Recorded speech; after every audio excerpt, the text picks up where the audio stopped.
This is my story about distracted driving and how it continues to affect me and my family. My immediate family included my wife and 3 children, my elderly parents, my sister, her husband, and their 2 children. My sister and I planned to assist my parents in their later years so they wouldn't have to go to an assisted living facility. When my sister retired, she and my brother-in-law planned to take a trip and tour the western United States. The night before they left, my wife and I took them out to dinner to celebrate her retirement and how the 4 of us were planning to help my parents who had done so much for us. As we said goodbye, little did my wife and I know that would be the last time we would see my sister.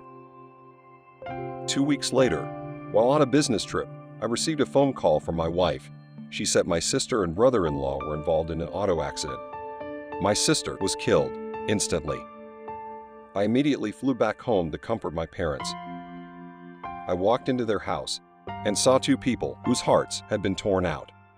There was no comforting support I could give to them to take the pain away. My parents were never able to put this behind them. Their mental and physical health declined rapidly. The accident was caused by a driver who was texting. As my brother-in-law changed lanes to try and avoid a collision, the other driver looked up and made the direct opposite maneuver and hit their rental car on the front passenger door. A few seconds of distraction caused life to permanently change for all of us. My sister was a nurse, and she was going to take care of all the healthcare aspects for our aging parents, while I was going to handle the financial side of their lives.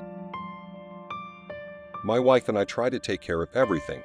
Unfortunately, I was not able to make up for the loss of the financial and physical assistance my sister was providing to our parents. Our parents' financial drip started at that point. They hired day help so they could stay in their home. Their health issues compounded and accelerated to the point where my wife and I could no longer provide enough assistance for them to stay in their home. I had to approach my parents with the reality that they wouldn't be able to stay in their home any longer. They were devastated. My mother was the first to show signs of giving up. Losing a child and moving to assisted living was too much, and her health gave way. She was placed in hospice and passed away a month later. 6 months later, my father went through the same thing. They both passed away 6 years after my sister was killed. My brother-in-law has never been able to forgive himself. He doesn't talk about the accident, but only says if he had turned the other way, it would have been him. He feels it should have been him. My niece and nephew hold a lot of bitterness inside from losing their mom. They try to go on, but they changed so much. My wife and I try to hold the family together, but at times, it's a losing battle. 3 seconds of distraction has had such a profound effect on one family. Family dreams were shattered. Next time you consider texting while driving, ask yourself if that 3 seconds is worth hardships that can last generations.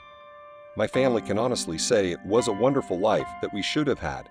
Instead, we have been, and will be, dealing with the effects of those 3 seconds for the rest of our lives.